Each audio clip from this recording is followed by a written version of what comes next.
creepypastas para tener de fondo mientras das el grito con tu crío en tu cuarto.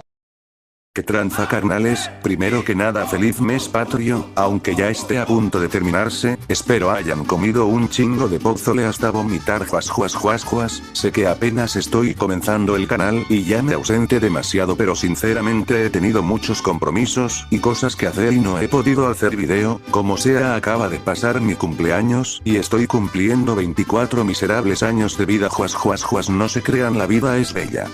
Ya viene el mes del terror, así que estaré un poco más activo y les traeré contenido y no del Only XD. No se olviden de suscribirse y dar like, pues así me motivan para sacar más videitos. Sin más que decir, comencemos.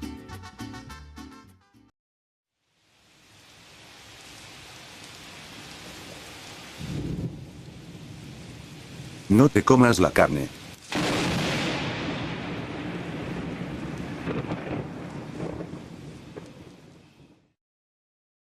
Para empezar, no soy buena persona. He robado, estafado y mentido para mantenerme a flote en la vida, y cada pecado me llevó al siguiente. Bueno, sí hice todas esas cosas. Ahora, casi siempre estoy sentado en mi celda, escribiendo y tratando de encontrar el arrepentimiento. Verán, no ser una buena persona fue mi perdición. Una noche salí con amigos a dar una vuelta. Nos emborrachamos y robamos el Chevy Equinox de mi vecino mientras nos reíamos como locos. Ni siquiera a 5 millas de distancia, las luces rojas y azules de una patrulla de policía se acercaron a toda velocidad a nuestro parachoques. Por supuesto, siendo el idiota que era, decidí correr. Pisé el acelerador a fondo y vi cómo el velocímetro subía mientras pasaba a toda velocidad por filas de vehículos. Pero el policía nos alcanzó, y con un toque del parachoques, el coche empezó a dar bandazos salvajes. Perdí el control cuando nos deslizamos por los carriles y a través de los separadores. Nos estrellamos contra el tráfico que venía en sentido contrario y ¡boom! Choque frontal con una SUV negra a una velocidad combinada de 160 mph. La oscuridad siguió mientras flotaba en un estado de ensueño. Desperté en una habitación de un blanco cegador en lo que parecía ser una mesa de comedor. Estaba cubierta de platos de carne cruda y podrida, infestada de moscas y llena de gusanos. Al otro lado de la mesa estaba una mujer. Irradiaba una elegancia divina mientras me miraba con amor maternal en sus ojos. «Hola», preguntó. Hola», respondí, nervioso. Luego le pregunté si estaba en el cielo, a lo que ella se rió y respondió: «Oh no, cariño, esto está bastante lejos del cielo». Miró hacia la mesa, revisando los platos antes de seleccionar uno. Una pata de cerdo en descomposición yacía sobre el plato, ensangrentada y goteando con asquerosos jugos verdes. Observé con total asco cómo la mujer tomaba un tenedor y un cuchillo y comenzaba a serrar la carne hinchada. Luego se metió el primer bocado en la boca y gimió encantada. Quería vomitar en la mesa, pero reprimí el impulso. En cambio, le pregunté qué demonios estaba haciendo. «Has hecho cosas malas, ¿verdad, Donovan?», dijo con dificultad, con la boca llena de carne podrida y sangre. «Quiero decir, te llevaste a una familia mientras morías». El hedor de la habitación me quemó las fosas nasales y comenzaron a formarse gotas de sudor en mi cara. Ni siquiera sabía cómo responderle. Simplemente me senté allí, revolcándome en mi vergüenza. 20 años y ya, tanta sangre en tus manos. Tantas mentiras para mantener mi mesa puesta. De alguna manera, ya se había comido toda la pata de cerdo antes que yo, y sus manos se movieron violentamente por la mesa mientras agarraba el siguiente plato. Una lengua de vaca hinchada, húmeda y viscosa. Apestando al olor más fétido que puedas imaginar. La cortó con su cuchillo, y sangre y pus salieron a borbotones de la herida y salpicaron la blusa blanca de la mujer. Sin embargo, no le prestó atención y siguió comiendo. Devorando la lengua en solo unos pocos bocados como si nada. «Hablemos de dónde dijiste que ibas cuando decidiste dar tu pequeña vuelta con tus amigos», exclamó. «¿Qué fue?» «Ah, sí. Si mal no recuerdo, le dijiste a tu propia madre que ibas al refugio para personas sin hogar a donar comida y mantas, ¿correcto? Justo antes de irte con tus amigos a robar el coche de tu pobre vecino». Eso lo había hecho. Le había dicho eso para que me dejara salir de casa después del atardecer. No pude responder y, en cambio, miré al suelo, con la cara roja. «Mentiras, mentiras, mentiras, oh, qué mentiras tan deliciosas», cantó, sorbiendo una larga hebra de intestinos. Y ese fue solo uno de tus muchos incidentes, ¿verdad, niño? Tenemos pecados aquí para darnos un festín por una eternidad. Tronó. Mentiras, robo, codicia, todo está aquí en esta mesa.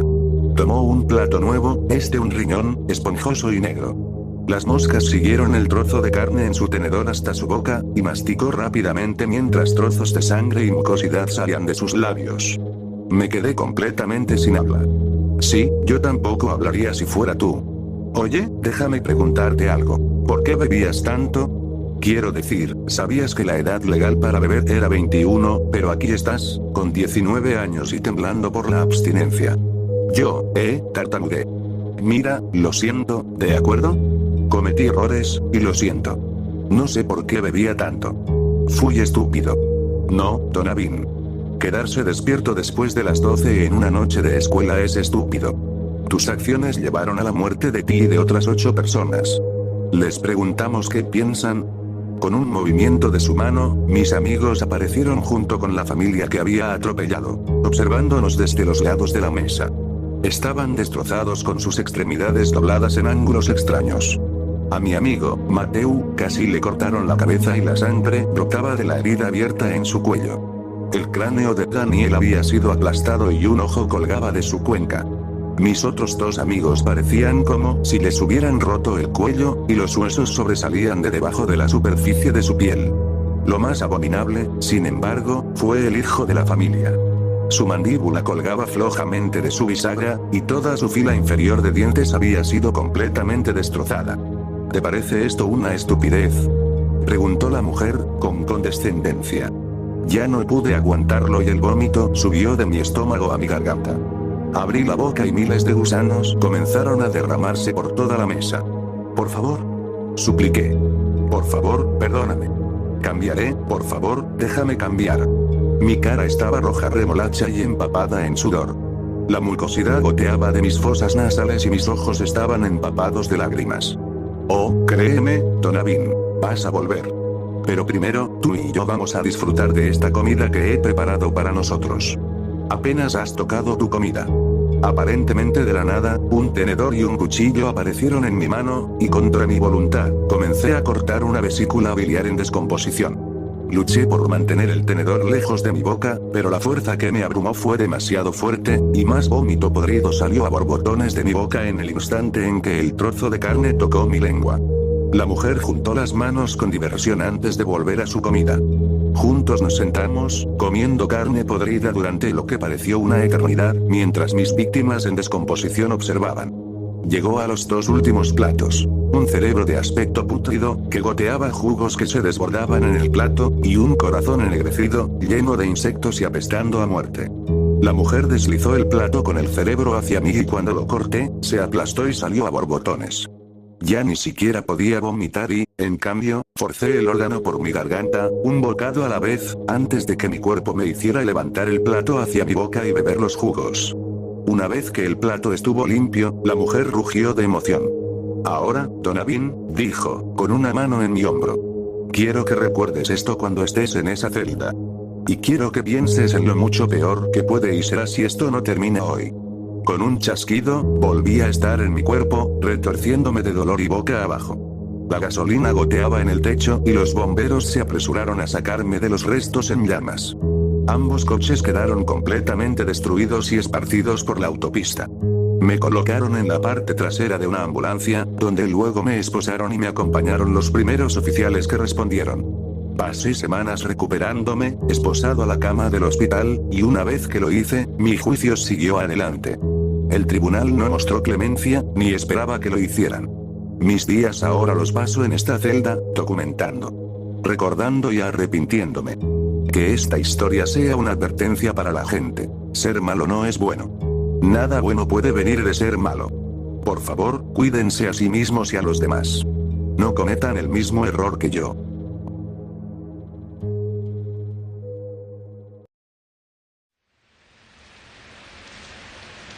A las 3:17 am, mi esposa grita desde el cuarto donde murió.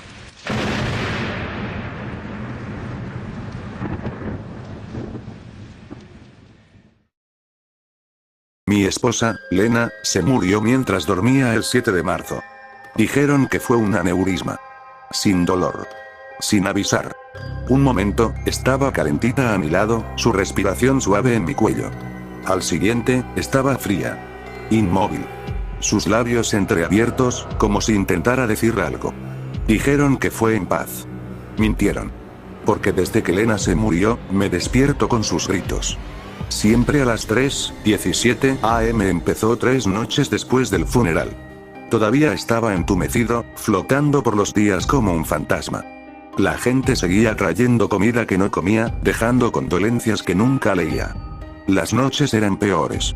Ahí es cuando el silencio se instalaba. Ahí es cuando empecé a oírlo todo. Los crujidos y los susurros que resonaban por la casa, que de repente se sentía demasiado vacía. En la tercera noche, el silencio se rompió. Me desperté de golpe, empapado en sudor. 3:17 am, el despertador brillando en rojo. Al principio, pensé que era el viento. Pero entonces oí su voz. Un grito. Crudo. Primitivo. Venía de nuestro dormitorio. La habitación donde murió. En la que no había entrado desde que los paramédicos cerraron la puerta y se la llevaron. Pensé que estaba soñando. Hasta que volvió a pasar la noche siguiente. Y la noche siguiente a esa. No era solo el grito. Solo eso ya habría sido bastante malo. Entonces empezaron las cositas. Una mañana, encontré el cepillo de dientes de Lena mojado. Yo no lo había tocado. Su perfume flotaba en el pasillo. Podría jurar que la cama se había movido, arrugado, como si alguien se hubiera acostado en ella. A veces encontraba las sábanas revueltas, la almohada hundida. Empecé a pensar que estaba perdiendo la cabeza. El duelo hace cosas raras en la mente. Así que instalé una cámara. Solo un monitor para bebés barato que compré por internet. Lo apunté a la puerta del dormitorio. No le dije a nadie. No quería escuchar otro discurso de deberías hablar con alguien. Al día siguiente, vi las imágenes con las manos temblorosas. A las 3:16 am, nada. A las 3:17, la puerta se abrió. No lentamente. No con un crujido. Se abrió de golpe. Como si alguien la hubiera tirado del otro lado. Entonces, en el audio, un grito. Fuerte. Enmudecedor. Lleno de dolor y furia. Pero no había nadie allí. No salió nada. Solo el grito. Y la puerta cerrándose lentamente de nuevo. Dejé de dormir. En cambio, empecé a investigar. Fantasmas, poltergeist, saltos en el tiempo, cualquier cosa que pudiera explicar lo que estaba viviendo. Pero nada encajaba. Porque esto no era solo un comportamiento de fantasmas. Estaba empeorando. El espejo del pasillo se agrietó desde dentro. El gato de Lena, Clover, se sentaba fuera de la puerta del dormitorio todas las noches y aullaba hasta que le sangraba la garganta. Y luego estaba el olor. A podrido. Tierra húmeda. Moho. Sangre vieja. Cada mañana, después de las 3:17, ese olor se extendía por el pasillo. Más fuerte con cada día que pasaba. Intenté irme. Hice las maletas. Reservé un hotel. La primera noche que estuve fuera, recibí una llamada de la recepción. «¿Hay alguien en tu habitación?», dijeron. Una mujer. Gritando. Cuando revisaron, la habitación estaba vacía. Pero en la almohada de mi hotel, alguien había puesto el anillo de boda de Lena. No lo había visto desde que el forense me dio sus pertenencias personales. Debería haber estado guardado en un cajón. Volví a casa. No sé por qué. Tal vez pensé que podría arreglar esto. Darle algún tipo de paz. Entré en el dormitorio por primera vez desde que murió. El aire era denso. Pesado. Me quedé en la puerta, demasiado asustado para entrar. Fue entonces cuando lo vi. Una huella. Presionada en la alfombra junto a su lado de la cama. Pequeña, descalza como la suya. Pero estaba empapada. Las fibras que la rodeaban goteaban. Agua oscura y fangosa se acumulaba debajo. Retrocedí. Cerré la puerta de golpe. Esa noche, instalé 2 cámaras. Una en la puerta. Una dentro de la habitación, frente a la cama. Vi las imágenes a la mañana siguiente. A las 3:17 am, ambas cámaras se apagaron. Estática. Gritos. Pero un solo fotograma se coló. Un solo fotograma claro. Me quedé helado. Lena estaba sentada en el borde de la cama. Empapada. cubierta de barro. Su cara en blanco. La boca abierta en un grito que no podía oír. Sus ojos eran vacíos negros. Y detrás de ella algo más.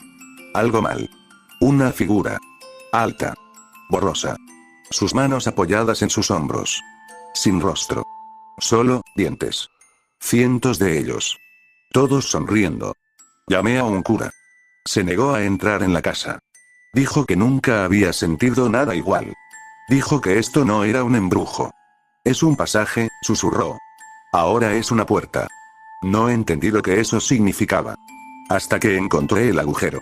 Estaba detrás del cabecero. Un trozo de pared que había empezado a pelarse. El papel pintado se despegó como piel mojada. Lo retiré. No había nada detrás. No había paneles de yeso. No había vigas. Solo negro. Un túnel. Tal vez 60 centímetros de ancho, que se extendía hacia la oscuridad total. Olía al grito de Lena. Intenté sellarlo. Lo tapié. Lo clavé. Esa noche, me desperté con la boca abierta, ahogándome en barro. Agua espesa y agria goteando de mi pelo. Corrí al espejo del baño. Mis ojos eran morados. Solo por un segundo lo vi. Algo mirándome. No podía respirar. Empecé a arañar mi piel. Intentando arrancarla. Cuando finalmente me desplomé, jadeando por el aire, vi algo en el espejo del pasillo. Lena. Observando. Sin parpadear. Sin lágrimas.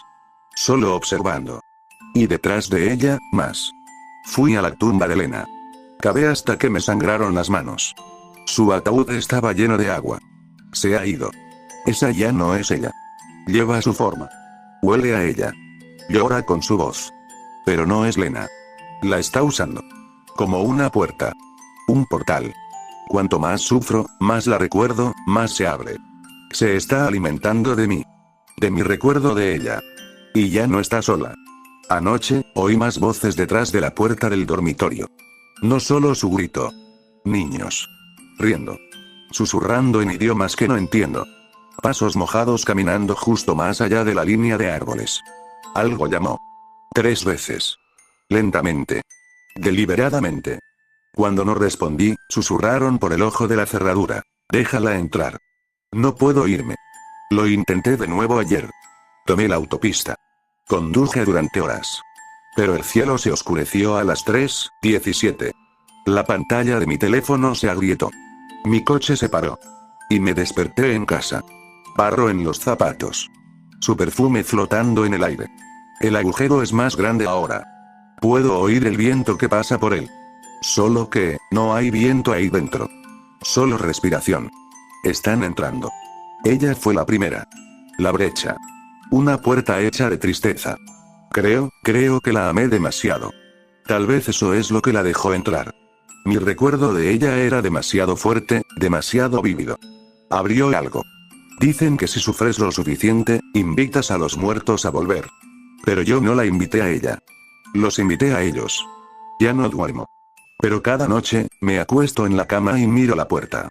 Y cada noche, a las 3:17 am, se abre un poco más. Ella está más cerca ahora. Está parada justo fuera de la puerta. Con la boca abierta. Los brazos flácidos. No parpadea. Y detrás de ella, los dientes están sonriendo. Ya casi están dentro. Creo que mañana entrará. Creo que mañana lo harán todos. Y cuando lo hagan, estaré esperando. Porque todavía la amo. Incluso ahora.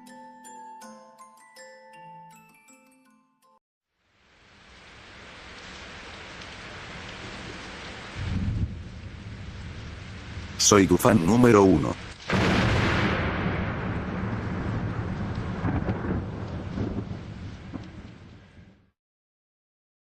Soy tu fan número 1. Probablemente escuchas esto seguido, pero es verdad viniendo de mí. Nunca he conocido a nadie tan impresionante o cautivador como tú. Desde la forma en que juegas con tu cabello hasta tu sonrisa hermosa, todo en ti es perfecto. Me estoy adelantando. Soy el chico al que le serviste ese latte de vainilla en Starbucks el miércoles de la semana pasada. Estabas detrás del mostrador y me diste la sonrisa más grande cuando me entregaste mi pedido. Fue suficiente para hacerme temblar las rodillas. Esa sonrisa fue más que un simple gesto amistoso. Realmente se sintió como algo especial solo para mí. Visito ese Starbucks a menudo solo para verte. Soy ese chico que siempre está tecleando en su laptop azul en la esquina. Sonríes a menudo mientras trabajas, pero ninguna de las sonrisas que les das a los demás coincide con la que me diste a mí. Lo que hiciste realmente significa mucho para mí, así que solo quería decir gracias. Realmente espero volver a verte. Oye, soy yo de nuevo. Solo te escribo porque aún no has respondido a mi mensaje. Supuse que debes estar ocupada trabajando a tiempo completo y yendo al gimnasio cada 2 días. Tu Instagram dice que normalmente te gusta correr por la ciudad, pero te inscribiste en el gimnasio para quemar algo de peso extra. Personalmente, creo que estás bien tal como eres. La forma en que tu uniforme abraza tu cuerpo siempre me pone en un apuro. Pero aún así, respeto tu dedicación a vivir saludablemente. Demuestra que te valoras a ti misma. Tal vez podamos salir a correr juntos cuando tengas tiempo libre. Tengo un chándal que combina con el tuyo e incluso tengo el mismo tipo de termo que te gusta usar. Haríamos una pareja tan linda, ¿no crees? Wow, debes ser muy tímida o algo así porque realmente no pareces querer hablar. Envié otros 10 mensajes para ver cómo estás, pero veo que sigues activa en las redes sociales. Tal vez eres del tipo más personal que se pone nervioso por los mensajes de texto.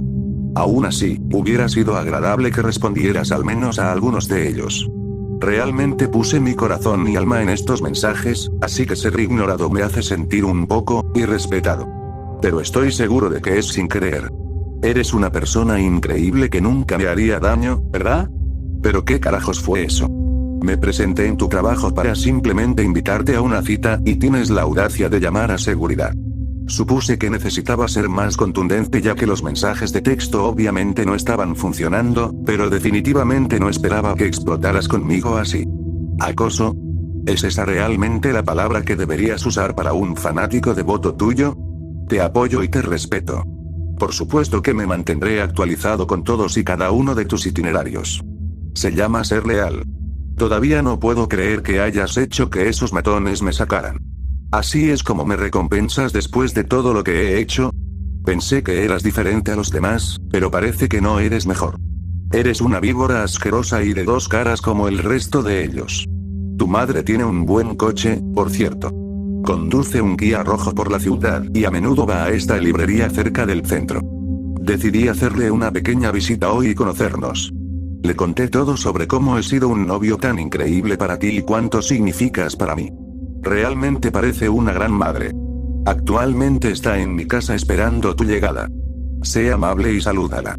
Asegúrate de no llamar a la policía ni a ningún otro tercero innecesario. A tu madre no le gustaría eso mucho.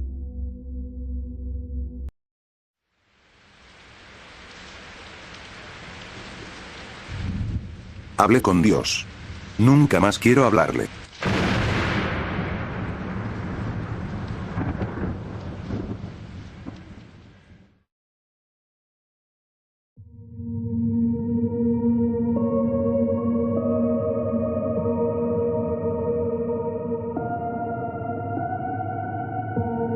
Hace como un año, intenté matarme 6 veces. Perdí a mi novia, Jules, en un accidente de coche en mi último año de instituto. Yo era el que conducía. Volvíamos tarde de una fiesta. Estaba cansado y un poco borracho. Ni siquiera me di cuenta de que me había quedado dormido hasta que chocamos contra el lateral de un edificio de ladrillo. Me desperté con el airbag en la cara. Dolió. Sentía que mis piernas estaban retorcidas en 15 direcciones diferentes. El volante se me había clavado en el pecho y sabía que me había roto las costillas. Podía sentirlas saliendo de la piel como palitos afilados. Sentía el cristal de las ventanas colgando de mis mejillas por colgajos de piel. La sangre goteaba por todas partes con cada latido. Pero no supe lo que era el verdadero dolor hasta que vi la cabeza de mi novia destrozada contra el salpicadero. Los paramédicos dijeron que lo primero que oyeron cuando llegaron fue a alguien gritando. Me encontraron mirando su cuerpo, gritando tan fuerte que me reventé vasos sanguíneos en los pulmones. No recuerdo esa parte. Después de ver lo que había pasado, lo siguiente que recuerdo es despertarme en el hospital 3 días después. Me dijeron que había sobrevivido a 15 operaciones diferentes para reconstruir mi cuerpo y que iba a estar bien. A cambio, pregunté dónde estaba Jules. Una semana después, intenté suicidarme por primera vez. Mi vida era un desastre. Dejé de ir al instituto. No quería ver a mis amigos. No quería ver a los amigos de Jules. Sabía que me odiarían. Me odiaba a mí mismo. Al final, fue mucho más fácil de lo que pensaba tragarme ese bote de Tylenol. Por suerte, mi madre me encontró en el suelo del baño después de volver del trabajo antes de tiempo. No fue una premonición ni nada. Solo quería ir al gimnasio temprano ese día. ¡Qué suerte la mía! Después de mi tercer intento, mis padres me ingresaron en un hospital psiquiátrico. Estar en el hospital estaba bien. Tenía un terapeuta, el Dr. Gardelli, que, para ser justos, era majo. No paraba de decirme que mi vida valía la pena, que Jules no querría que tirara mi vida por la borda, ese tipo de cosas. Yo sabía la verdad. Era una mierda. Los intentos 4 y 5 ocurrieron en el hospital, pero cada vez apenas pudieron reanimarme. ¡Qué suerte la suya! Pensé que con 2 suicidios fallidos en mi haber, no me iban a dejar en paz ni un momento hasta que fingiera mejorar, así que empecé a conocer a la gente que me rodeaba. Estaba Pepe, que creía ser la reencarnación de Jesús. Sinceramente, no era un mal tipo. A veces le dejaban hablar los domingos. Sus sermones siempre eran interesantes de escuchar, aunque se desviara por tangentes locas que nadie más que él entendía. Estaba Dale el silencioso. No hablaba. Pero sonreía si le colabas un pudding extra a la hora de comer. Nunca supe por qué estaba allí, pero lo dejaron ir solo un mes después de mi ingreso. Luego estaba Stephen. Stephen era raro. Más correctamente, Stephen era raro porque no parecía raro. Con personajes como Pete y Dale, Stephen destacaba como una patata en un plato de arroz. Era carismático, siempre charlando con alguien. También era coherente y no parecía estar tomando ningún tipo de medicación. Y era amable. Siempre se preocupaba de sentarse a mi lado a la hora de comer y hablábamos de todo y de nada. Bueno, de todo menos de por qué intentaba suicidarme, pero eso era algo obvio. Nadie hablaba de ese tipo de cosas con otros pacientes. Stephen era el único tipo normal que había allí. Así que cuando pensé que la costa estaba despejada e intenté suicidarme de nuevo, supongo que tenía sentido que fuera el único al que parecía importarle. Me visitó en el hospital. Había intentado ahorcarme con una sábana, pero no había conseguido una caída lo suficientemente grande. Me habían puesto morfina para el dolor. Cuando llegó, su cara tranquila parecía más preocupada de lo que la había visto nunca. Me asustó un poco. Empezamos a hablar y, antes de que me diera cuenta, le estaba contando todo. Le conté lo de Jules, por qué quería morir. Empecé a llorar, la primera vez que lloraba desde el funeral de Jules. Me lamenté de cómo Dios, o el universo, o lo que fuera, no me dejaba morir. Solo quería que se acabara. Quería pagar por lo que hice. ¿Por qué no podía hacer bien esa única cosa? Después de sollozar un rato, recuerdo que Stephen me miró raro.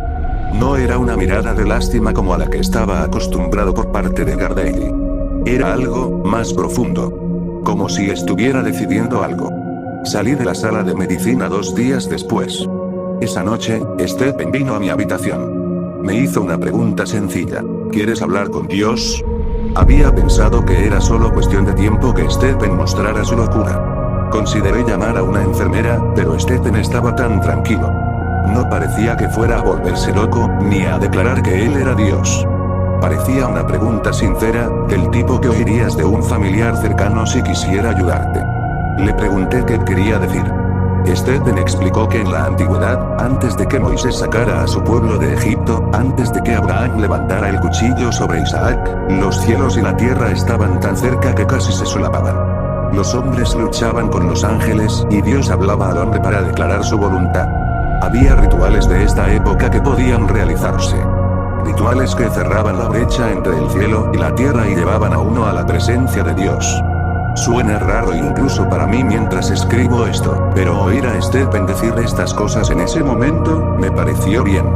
Me pareció cierto. Por primera vez desde que murió Jules, algo me estaba distrayendo del pensamiento constante de acabar con mi existencia. Le pregunté a Stephen cómo sabía todo esto. Me dijo que conocía a un sacerdote de su juventud que le había compartido este ritual. Stephen entendía un poco por lo que yo estaba pasando, había luchado de forma similar cuando era adolescente. Estaba tan desesperado que había probado el ritual él mismo. ¿Funcionó?, pregunté. Stephen no respondió. Solo miró por la ventana, a través de los barrotes y hacia el cielo negro de invierno. Me preguntó de nuevo si quería hablar con Dios. Le dije que sí.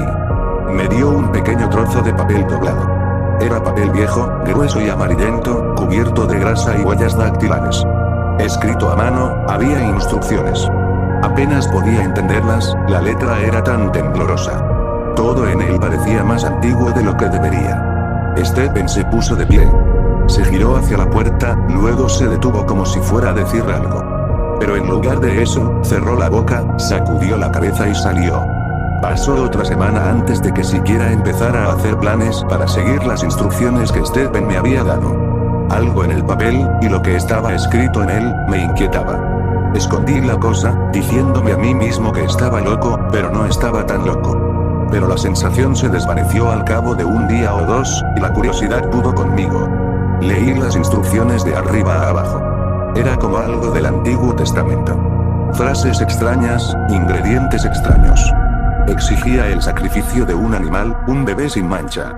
Las entrañas debían prepararse de una manera específica, y partes de la criatura debían quemarse con ciertas palabras, y otras partes comerse. Para ser sincero, leerlo me dio una extraña sensación de ardor y hundimiento en el estómago. Me asustó. Pero era todo a lo que podía aferrarme. Era lo único que se interponía entre mí y la nada que yo creía que era la muerte. Así que empecé a reunir lo que necesitaba. La mayoría de los suministros eran fáciles. Conseguí la mayor parte de lo que necesitaba de la cocina, escondiendo los materiales debajo de mi cama. El hospital tenía un gallinero que los pacientes cuidaban como forma de terapia. Me colé unos huevos fecundados y crié pollitos en mi habitación. Tuve que hacerlo 3 veces hasta que un pollito eclosionó, que era lo más perfecto que pude ver. Intenté no encariñarme, ya que sabía que esta relación solo iba a terminar mal para el pollo. Necesitaba fuego y un cuchillo. Conseguí que mi hermano me colara unas cerillas de contrabando y le robé un cuchillo de plástico a uno de los guardias para el almuerzo. Lo afilé hasta estar seguro de que podía cortar carne. Razoné que si este ritual no salía bien, siempre podría usarlo para cortarme las venas. Pequeños destellos de esperanza. Esperé hasta que la luna estuvo en la fase adecuada, luego me arrodillé al lado de mi cama frente a mi ritual casero. Me puse a trabajar. Fue difícil matar al pollito. Me costó unos cuantos intentos, pero finalmente se quedó quieto y sangrando en mi colcha. Lo descuarticé como me decía el papel. Verifiqué cada paso. Quemé lo que había que quemar, asegurándome de que los humos salieran por la ventana. No podía sacar las pilas del detector de humo y no quería que nadie irrumpiera en mi pequeño sacrificio. Tomé las partes que decía que debía comer y me las tragué crudas. Casi vomito, pero pensando en Jules, las aguanté. Dije las palabras. Mi lengua se sentía extraña al pronunciarlas, rara, gruesa y retorcida. Después de completar la última frase, esperé. Pasó 1 minuto. Mi corazón se aceleró. Mis rodillas se pusieron doloridas. Podía oler humo y esperé brevemente que la alarma de humo no lo detectara. Entonces Dios entró en mi habitación. No soy una persona muy religiosa. Me criaron para ir a la iglesia, pero no era del tipo que reza, de hecho, sigo sin serlo. Pero tenía una idea de cómo se sentiría estar cerca de Dios. La gente en la iglesia solía decir que sentían una cálida sensación borrosa cuando estaban cerca de Dios durante la oración, como un abrazo o algo así. Una sensación de bondad, consuelo o paz. Dios no se sentía así. Era una presencia. Una presencia que llenaba todo el espacio y se abría paso a través de mí como una pared de agua oscura y gélida. Era pesada y poderosa. Se sentía como si a mi alrededor estuviera lleno de fuego, y sin embargo también lleno de oscuridad. Era todo y nada al mismo tiempo. Era abrumador y apenas podía mantenerme erguido. Me sentí obligado a tumbarme en el suelo postrado ante él, sin estar seguro de si era por la cantidad de sentimientos que me dominaban, o si era en reconocimiento del poder que se había dignado a reconocer mi lamentable existencia.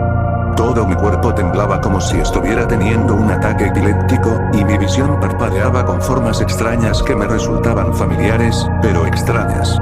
Todo dolía con un extraño pánico, como si mi cuerpo estuviera siendo destrozado a nivel celular. Me pregunté si estaba a punto de morir. Estuvo en silencio por un momento. Y entonces Dios me hizo una pregunta. No fue con palabras, sino con una sensación de curiosidad que entró en mí y me hizo castañetear los dientes. Ni siquiera puedo decir ahora cuál era exactamente la pregunta, pero la entendí. Mis pensamientos se dirigieron a Jules, a cómo se veía cuando murió, con la cabeza destrozada más allá de todo reconocimiento. Pensé en mi estancia aquí en el hospital. Pensé en mis intentos de suicidio. Pensé en lo inútil y dolorosa que era mi vida. La presencia lo absorbió todo. Hasta la última gota de sentimiento. Parpadeé y estaba en otro lugar. La presencia se había ido. Dios se había ido. No había luz. Todo lo que quedaba era una extensión negra ante mí. Pensé que me había quedado ciego. Extendí las manos y sentí un suelo liso y frío, como de hormigón. Empecé a entrar en pánico, y mi respiración resonó a mi alrededor con tanta fuerza que me tapé la boca con una mano. El silencio parecía algo peligroso de interrumpir. Intenté controlar mi respiración. Me llevó la mayor parte de una hora. Justo cuando empezaba a calmarme, recordaba dónde estaba y mi corazón latía tan fuerte que pensé que se me saldría del pecho. Una vez que me calmé por completo, hice un balance de mi entorno. Estaba solo, en la oscuridad. Pensé que mis ojos se ajustarían, pero no lo hicieron. El mundo se mantuvo negro e impenetrable. Pero en mi nuevo estado de calma, mi cerebro empezó a funcionar en direcciones extrañas. Creí oír pasos corriendo. Tras un examen más detenido, era solo el latido de mi corazón. La propia oscuridad se sentía pesada, como si no fuera solo el espacio que me rodeaba. Se sentía como algo físico, algo que me presionaba por todos lados. No sabía si esto era una visión, o si me habían transportado físicamente a otro lugar. Toqué el suelo de nuevo. Para ser una visión, se sentía exquisitamente real. Empecé a tantear con las manos extendidas ante mí. Lo único que sentía era aire libre. Las volví a poner en el suelo. Necesitaba recordarme a mí mismo que había algo sólido debajo de mí, que no estaba cayendo por el aire, que había algo más que yo que era real. Pasó una hora, luego otra. Luego otra. Luego un día. Luego una semana. Mi sentido del tiempo era más bien una estimación. No tenía forma de saber cuánto tiempo estuve realmente allí. Pero no importa cuánto tiempo esperara, la negrura continuaba. Empecé a esperar morir de hambre. Entonces podría acabar. Pero aunque mi hambre creció hasta el punto de que sentía que mi estómago se disolvía en mis propios ácidos, mis brazos nunca se volvieron más delgados. Mi garganta se secó por falta de agua y empecé a toser tanto que me preocupaba que mis pulmones salieran por la boca. Sentí que la piel se me agrietaba en la parte posterior de la boca y probé la sangre en mi lengua. Pensé con esperanza que me desangraría hasta la muerte. Tal vez esa sería una salida. Pero aunque sentía dolor por mi herida, nunca me sentí mareado ni débil. Me mantuve dolorosamente consciente de cada segundo, de cada minuto y de lo solo que estaba. Pasó otro mes. No podía dormir en la oscuridad.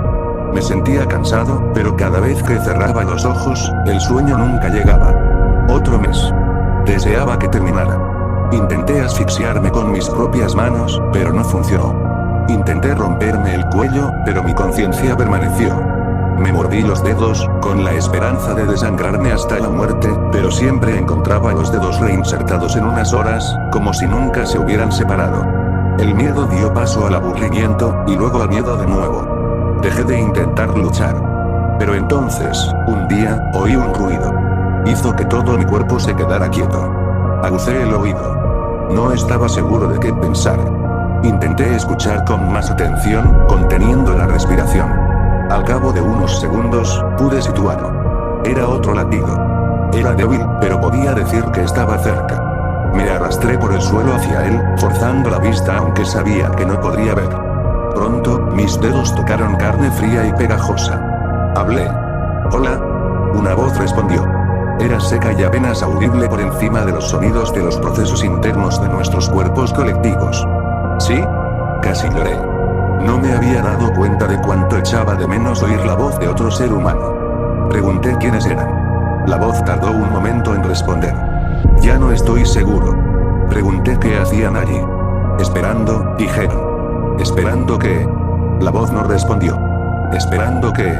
De repente sentí carne fría y húmeda tocar mis manos, dedos temblorosos raspando mi camisa y mis brazos. Me aparté instintivamente. Eres real. La voz era casi incrédula. ¿Cuánto tiempo llevas aquí abajo? Años. Sentí que mi estómago se hundía. ¿Años? Creo, nos quedamos en silencio durante mucho tiempo. No quería creer que esto pudiera continuar durante años. Tal vez estaba muerto.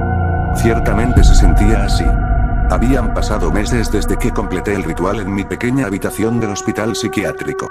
¿Era este mi castigo? Siempre está oscuro aquí. La voz me hizo saltar. Había olvidado que estaba allí. ¿Hay una salida? Mi voz tembló. No me di cuenta de lo frágil que sonaba hasta ese momento. No podía ver más allá de la oscuridad, pero sentí los ojos de la voz sobre mí. Parecían quemar un fuego frío en mi piel y me hicieron temblar. Lo que fuera con lo que estaba hablando, me miró fijamente durante un largo rato. Entonces, hablaron suavemente. ¿Qué precio estás dispuesto a pagar? No dije nada, pero lo sabía. Cualquier cosa. Estaba dispuesto a dar cualquier cosa. Quería que se hiciera.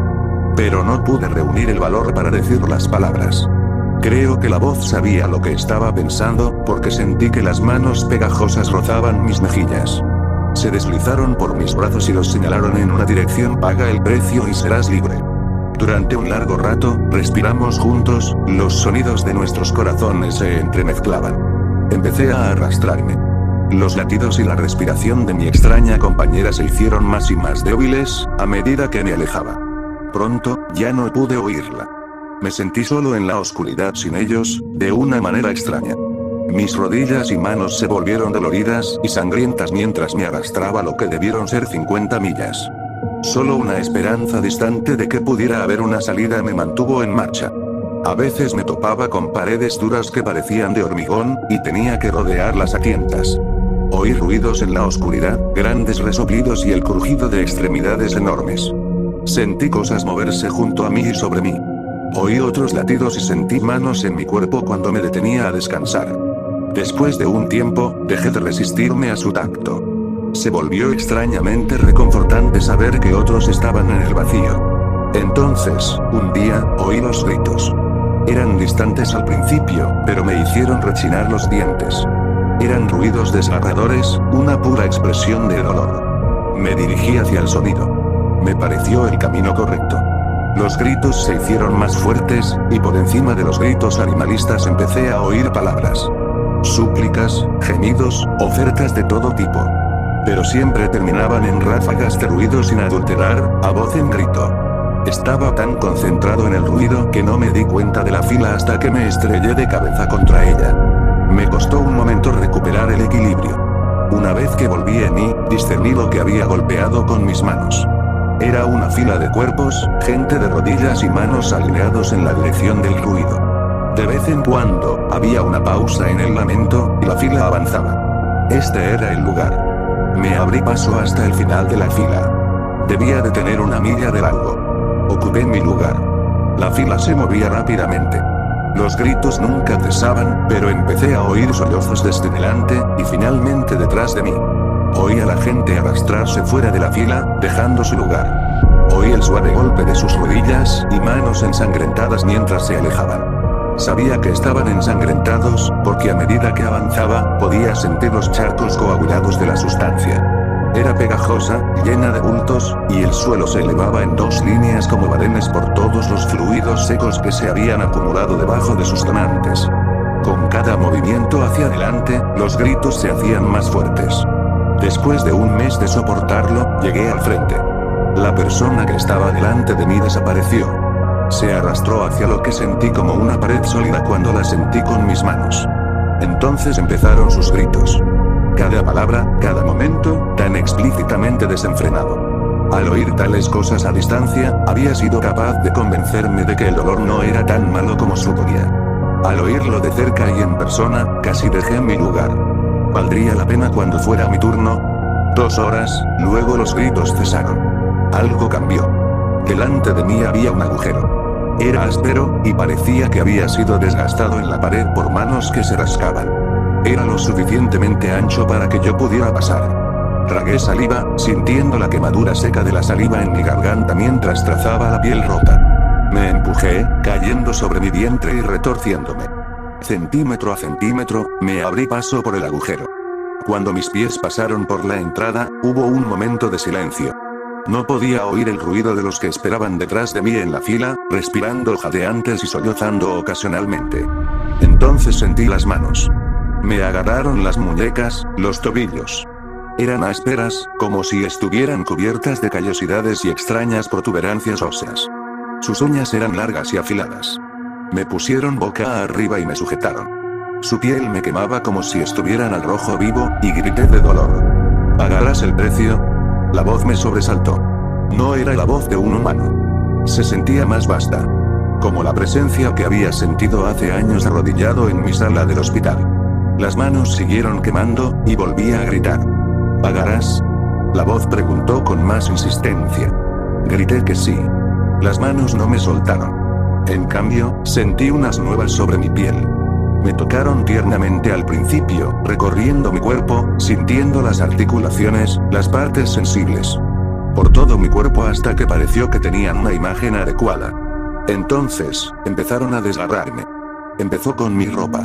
Me arrancaron bruscamente cualquier apariencia de ropa hasta que estuve desnudo. Me estremecí, la oscuridad era fría, y no pude detener los gemidos que escaparon a mi vulnerabilidad. Entonces sus uñas encontraron mi piel y empezaron a desgarrar. Sentí grandes sábanas punzantes arrancadas de mis brazos y piernas como tela, goteando sangre mientras las sostenían sobre mí, y yo gritando como nunca había gritado antes. Una vez que mi piel se fue, empezaron con mis músculos. Cada fibra individual, tirada con experta precisión. Mis órganos, extraídos palpitantes de mi torso, luego estallando como pequeñas explosiones. Mi pene erecto, luego roto como una zanahoria. Los dedos se clavaron en mi cráneo para quitarme los ojos como uvas de un cuenco. Mi lengua fue agarrada como un asa y arrancada aún retorciéndose de mi garganta. Mis gritos fueron cortados cuando mis pulmones fueron sacados de mi pecho. Aún así lo sentí todo, cada último momento. Hasta que mis propios huesos fueron retirados de donde yacía, y hechos añicos en polvo. Y por un momento, no fui nada. Y en esa nada, permanecí despierto. Parpadeé y volví a estar en mi habitación del hospital. Tomé grandes bocanadas de aire. Había olvidado cómo era mi habitación. Tuve que entrecerrar los ojos, la luz era tan deslumbrante después de la oscuridad. Sentí la presencia. Permaneció por un momento. Estaba tan débil que sentí que me disolvería en el mismo aire. De la presencia, sentí una sensación de finalización. Entonces se fue. La habitación volvió a estar vacía. Tomé una gran bocanada de aire, como si estuviera saliendo del fondo del océano. Lloré incontrolablemente. Tardé horas en poder abrir los ojos por completo. Ya no sentía dolor, pero podía recordarlo. Toda la exquisita naturaleza de ello. Me regocijé de nuevo en la integridad de mi cuerpo. Y con mi almohada empapada en lágrimas de alegría, dormí por primera vez en lo que parecieron años. Me dieron el alta del hospital un mes después, con un certificado de buena salud. Nunca hablé con Stephen sobre lo que experimenté. Él nunca preguntó al respecto. Pretendimos que la conversación de la noche anterior que habíamos compartido nunca ocurrió. De vez en cuando compartíamos una mirada a través de una habitación llena de gente, y yo sabía que él entendía al menos parte de lo que yo había experimentado. Pero tal vez eso sea solo un deseo. Por lo que sé, todavía está en el hospital. Ya no tengo deseos de suicidarme. Tuve mucho tiempo para pensar en lo que experimenté en ese lugar oscuro. Una conclusión sigue saliendo a la superficie. La muerte no es una escapatoria. Si quería compensar mis errores, había otras formas. Necesitaría seguir viviendo. Enfrentarme a mis acciones. Enfrentarme al recuerdo de Jules. Y lo he intentado. De verdad que sí. Nunca parece ser suficiente. Todavía sueño con el lugar oscuro.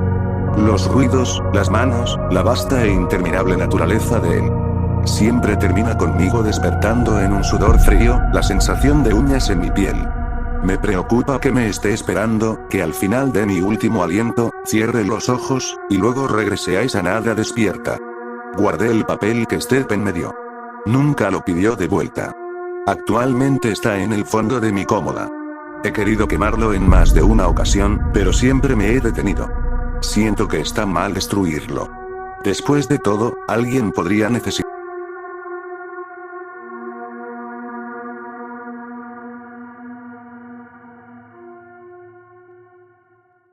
Si llegaste al final de este video quiero darte las gracias, por el momento los vídeos serán poco menos de 1 hora ya que no soy tan conocido y mi canal está en crecimiento.